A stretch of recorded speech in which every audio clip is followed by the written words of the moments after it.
కీర్తనల గ్రంథము 15వ అధ్యాయం చదువుకుందాం. యెహోవా, నీ గుడారములో అతిథిగా ఉండదగిన వాడెవడు? నీ పరిశుద్ధ పర్వతం మీద నివసింపదగిన వాడెవడు? యథార్థమైన ప్రవర్తన కలిగి నీతిని అనుసరించుచు హృదయపూర్వకంగా నిజము పలుకువాడే.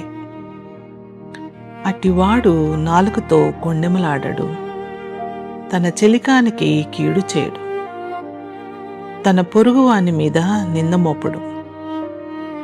అతని దృష్టికి నీచుడు అసహ్యుడు. అతడు యెహోవా యందు భయభక్తులు కలిగిన వారికి సన్మానించును.